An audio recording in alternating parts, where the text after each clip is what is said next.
Welcome into Jungle Tales, a Pirate Baseball podcast. On deck for East Carolina this weekend is a trip to Houston to take on the Rice Owls. 7:30 on Friday, 5 o'clock on Saturday, and 2 o'clock on Sunday in the series finale there at Reckling Park. The last 13 days have been quite the whirlwind for that program as they decide to part ways with Jose Cruz Jr. and immediately bring in a very familiar face in David Pierce. But right now, joining us to talk about Rice baseball, past, present, and future, is their longtime play-by-play voice and broadcast manager, JP Heath. JP, we appreciate your time this afternoon. Hey, thanks, Bubba. Appreciate you, man. Absolutely. I know you're there, I believe, at the park right now because you guys have a second midweek game taking on Texas Southern at Reckling tonight. But let's just start with the whirlwind of the last, 13 days or so now. The decision to let Jose Cruz Jr. go, and it was, in my opinion, from afar, the decision to bring back David Pierce this time as a head coach, was probably a pretty easy one from him being the prime target. What were the perspectives of those there on the scene? Man, I think you're right. It was very serendipitous the way it worked out. You hate being involved. I'm not saying involved because I carry no sway, Bubba. I'm sure you know, and the audience knows I don't make any high-level decisions. But I was close to Coach Cruz and like to think I still am. But when those types of things happen and when the decision makers make those types of calls, you have to adapt. And in my position, immediately when it happened, you knew that Coach Pierce was over in San Marcos. He was helping with Coach Trout and the Texas State squad after parting ways at Texas. And you're like, well, it makes so much sense. And you think that's the obvious choice, but you let it play out. And I didn't know or expect that they would make the change as quick as they did. And I really tip the cap I'm not wearing right now to athletic director Tommy McClellan for taking quick action. And then later hearing Coach Pierce say, why not? I mean, there's a lot of baseball left to be played, and we can still accomplish some of our goals this year. So I couldn't have been happier with the choice because getting to know Coach Pierce for the time I did, he taught me so much about the game. And when he came in, he officially didn't start until the next day. Last week, I guess 8 days ago, as we speak now, he had the press conference on a Wednesday, but he joined me in the booth and was on the broadcast. I was like, man, how surreal is this having the head coach of a team on the broadcast? And one of the things he said was, I came here and it felt like home. This just feels right. And I side with that too, because he makes everybody comfortable.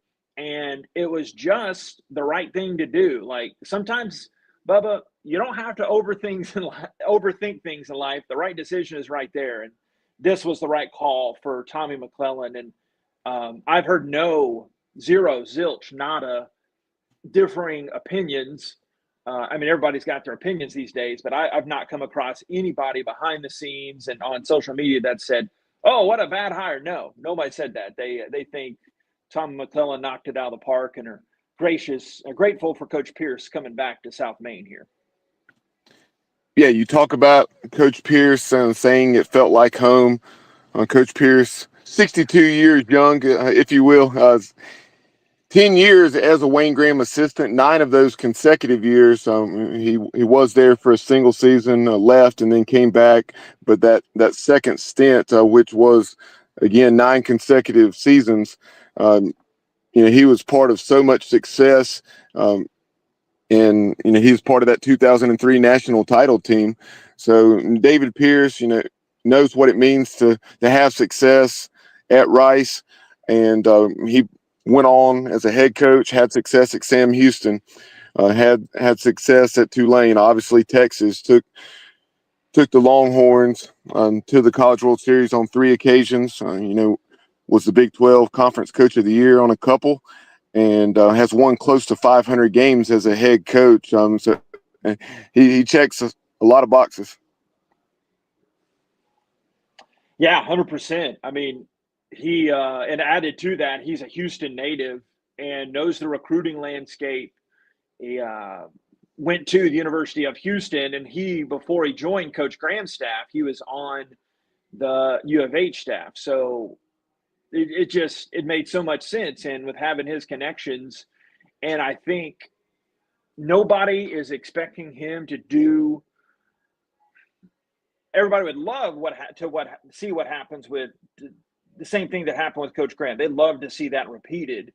But I think there are realistic expectations to know that Coach Pierce has enough of the experience, the recruiting ties, the ties with Coach Graham. He's a winner.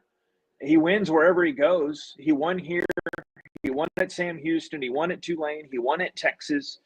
And there's no reason to think he can't win again here with the expectations Rice has. Now, a lot of Rice folks say, hey, what's the expectation just in general? But this is before Coach Pierce was hired. This is before Coach Pierce was let go years ago. Some would say, what's the new expectation for Rice baseball? Is it to go back to Omaha every year? Is it to go back, start a new streak of 23 consecutive NCAA tournaments, which I can look out in right center? There's a billboard there now, 7 College World Series. And I think you have to adjust that in the sense that that's the goal, but you can't make that every year. If that doesn't happen, that's a failure. Coach Pierce has already told me a few times he's a big process guy. We've just got to get better.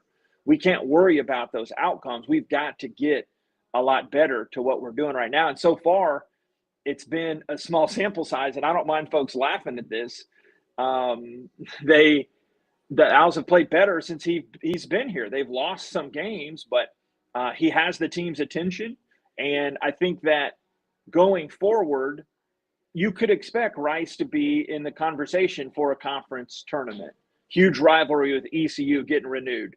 There has to be some reciprocation there. Rice has to win some of those games to keep it a rivalry, right? And I'm droning on and on just to say that the Owls are so happy to have Coach Pierce back. They got the right guy at the right time for this team. I truly believe that. You kind of already addressed some of this, but I had a question from YouTube from Nate Gaminder, diehard East Carolina supporter. But he says, what are your thoughts on the immediate impact of David Pierce's hiring and then also the long-term future impact?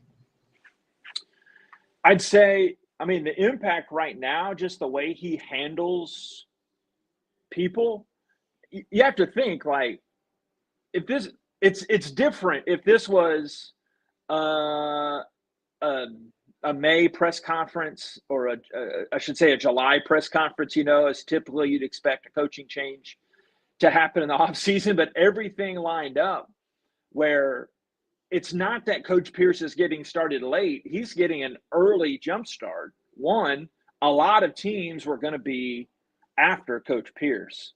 He just wins, like I said earlier. So I think his impact is such that he can lay that foundation now for the guys coming back and really get the attention.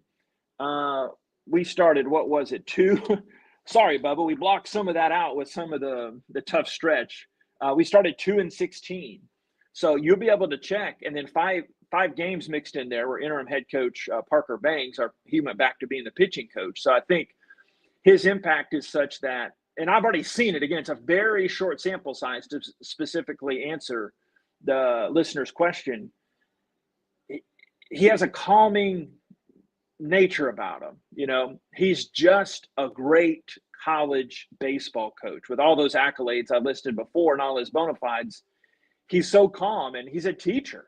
Like, hey, I was around the cage. I like getting my nuggets, and I was around the cage. We were in Boca Raton. We lost the series, but won his first game. That was really cool. But, he's there getting in the dirt, like not literally, but he's there say, hey, you got to do this when you make your step, fielding the ground ball. You got to do this, this, and this. So I think the results, people don't look at stuff like that, and Yahoo's what I say. They look at what you dude, did you get to Omaha? Did you win the conference tournament? But you don't get to those places unless you take care of the many fine details. And I think that's lost sometimes to some fan. Not saying the questioner was implying this, but it's so hard to win.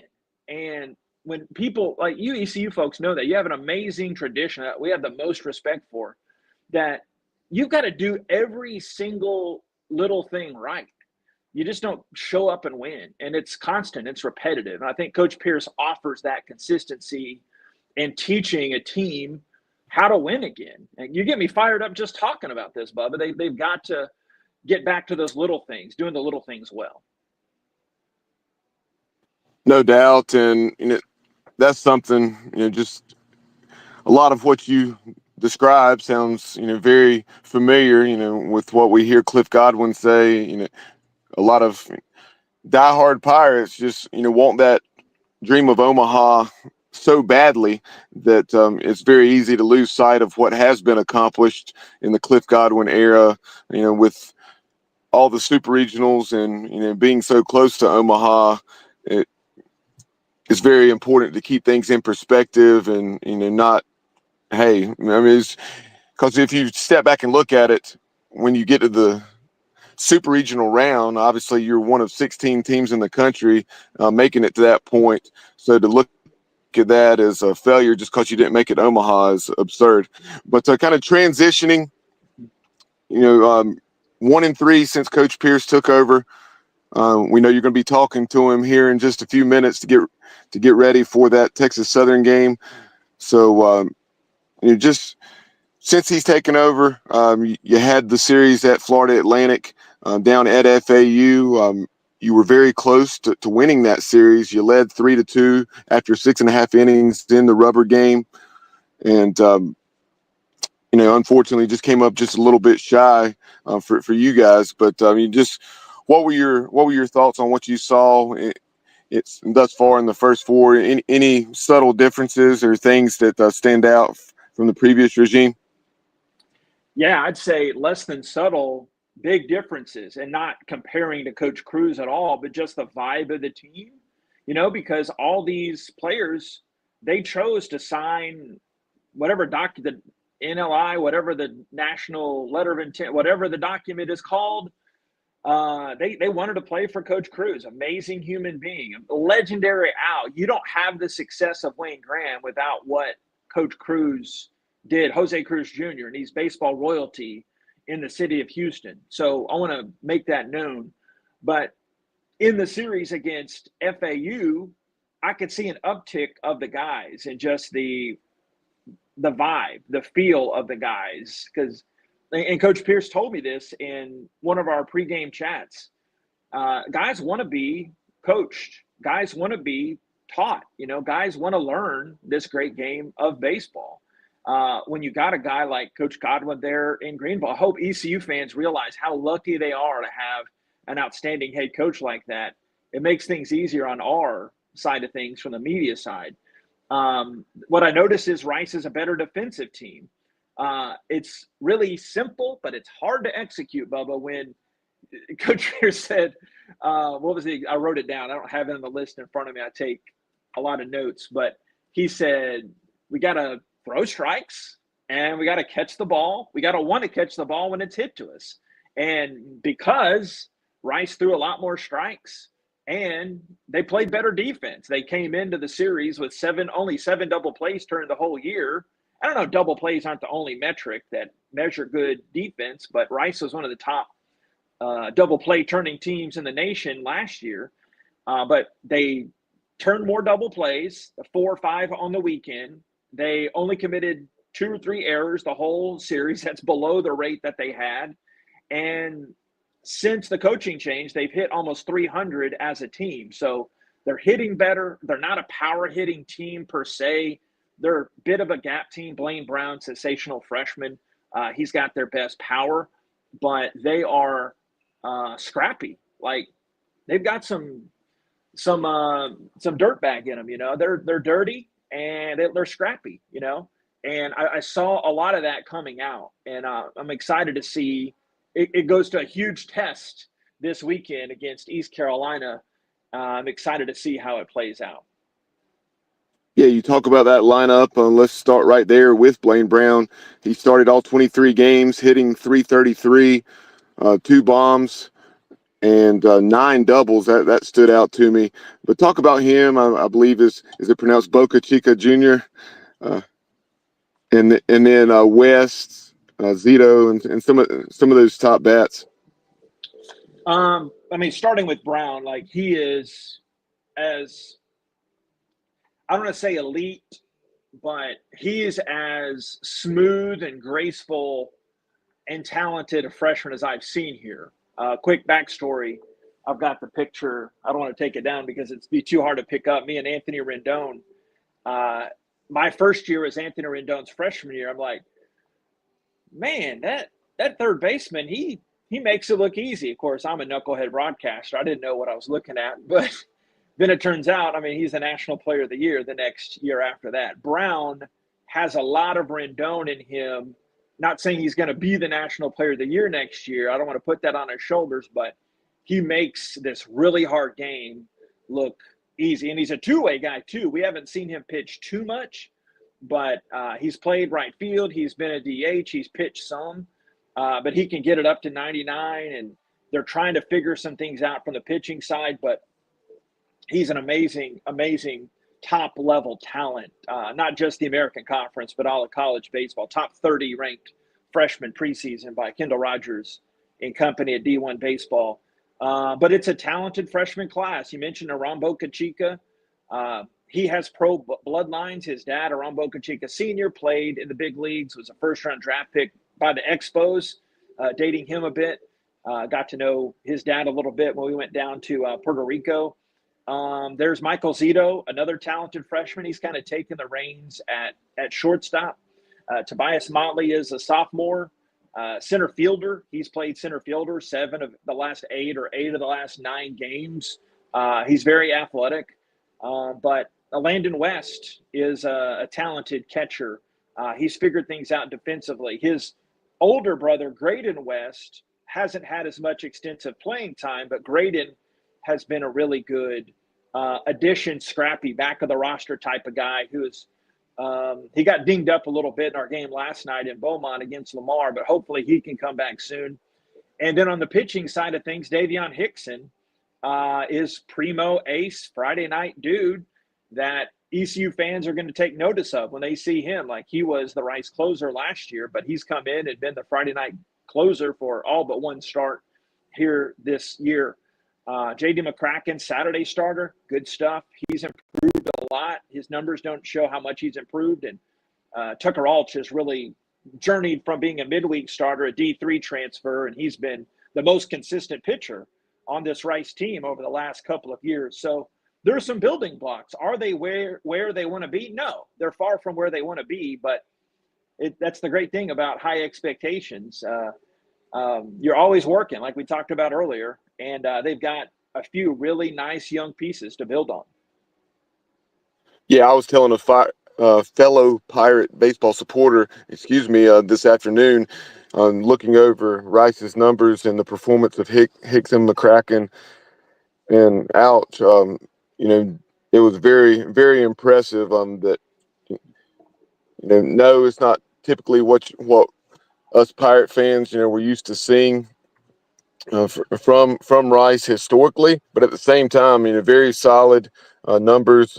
Everybody going 5+ inning against the Owls, and then in the bullpen, you had some guys like Garrett Stratton that have performed pretty well. So tell us about some of those top bullpen arms in addition to Stratton. Yeah, Stratton has been a great improvement. I don't want to leave anybody out. The last 3, I don't have a win table here, but I'm knocking on it just for good luck. Stratton's been, his stuff moves. It zips. Like, he was 96, 97, but he's better at 93, 94, and he's really harnessed in his control. Marco Fuentes is a guy, long reliever. He has been really solid coming out of the bullpen. They've got another freshman I didn't mention earlier, but Nolan Rycraft coming out of the pen. He's a pitchability lefty that is not going to throw it through many window panes or break a lot of glass, but he's a tactician. He comes in as a freshman that really has a full arsenal of pitches. Um, Jack Ben Shoshan's been much improved. There are a couple of guys that have been that we haven't seen a lot from. Hopefully they get back. But Jackson Blank started last night, and he took the loss against Lamar, but they think a lot of his potential down the line. So there are a lot of guys. Thankfully, the depth of the starters hasn't taxed the bullpen too much recently. It was flipped the other way around. There were so many hit batters and walks early in the year that Rice has gotten a handle of that here the last, even before Coach Cruz left or was let go, the pitching improved. So I think it's on a steady track to be maybe even this weekend against East Carolina, but down the line, it'll be a much different pitching numbers will be different than they were at the early part of the year. I know Rice folks hope that. And final thing for you, JP, because we know you have to run, but if you take a look at this club defensively, I see the 960 fielding percentage, but can you tell us on what you've seen, who has been a standout, perhaps defensively, and where have been some areas of weakness? Yeah, it's been throwing the ball around. It's been kicking it around. I don't know I can look it up here. I haven't done all that prep for this game as far as how many errors the last few games, but they have been a lot better defensively. Like that FAU series I was telling you about, they haven't kicked it around as much, but it's been mainly focus issues. It's been just simple pitch and catch type of errors. They just catch and throw errors, I should say. They just make really simple mistakes, and I think we're seeing with the coaching change that got the guys' attention, they've been a little more dialed in there. But Zito at shortstop, Landon West behind the plate, mainly. A guy named Lorenzo Rios will catch some too, but those caught stealing numbers are a little misleading because it started out 0 for 10, and then they started improving, throwing a lot of guys out. And I asked the pitching coach, Parker Bangs, what the difference was, and he said it's not on the catchers. It was the pitchers getting the ball to the plate a lot better. So that's improved. Zito's taken over the reins at shortstop. Boca Chica, the second baseman, started the year at shortstop, but he's been their everyday second baseman since. They've kind of had the revolving door at first base. But up the middle, that's also, like I mentioned, Motley recently, but they haven't really had one particular guy that could just – you got to get the defense up the middle. They haven't had one center fielder outside of Motley recently that they could put in there and count on. Jacob DeVinny recently, he's hit well, and that earned him some more playing time, and he's played mainly left field. But it's improving. It's not what I'm butchering the proverb, but it's not what it was, but it's better than it used to be, right? So they're improving, and Coach Pierce, I think, will have that impact, pitching and defense first, and down the line, there'll be a much better hitting team. I truly believe that. Appreciate the time, JP. Tell Pirate fans how they can follow you on social media. I'm at Rice Owl's Voice, and on Instagram, JPHeath33. Not to confuse things too much, but I'm on the TV call this weekend. So I promise, Scout's Honor, I was a Cub Scout, almost a Boy Scout a little bit. Anyway, Scout's Honor. I do it professionally down the middle. I've got the TV call coming up this weekend on ESPN Plus. So just appreciate folks tuning in, and all the respect in the world. I didn't like the result, but I liked the atmosphere when I got to go back to Greenville last year when you put it on us. But just really, really grateful to have such a engaging fan base like East Carolina. Very, very thankful. Yes, sir. Again, appreciate the visit, and we look forward to visiting with you as the Pirates and Owls square off in the future. And maybe we can catch up next year when the Owls are in Greenville. Yeah, whatever you need. Thanks, man. Appreciate you, Bubba. All right. Pirate Nation, that is JP Heath. Appreciate his time this afternoon as the Owls are getting ready for their second midweek game a part of this 5-game week that will include right here. it'll include the Pirates, traveling to Houston to take on the Owls this weekend. But that will do it for this edition of On Deck. Appreciate you tuning in, whether you're watching on YouTube, Facebook, or if you're listening to our archive on either of those platforms or via Spotify. But we'll talk to you soon here on Jungle Tales. And as always, go Pirates.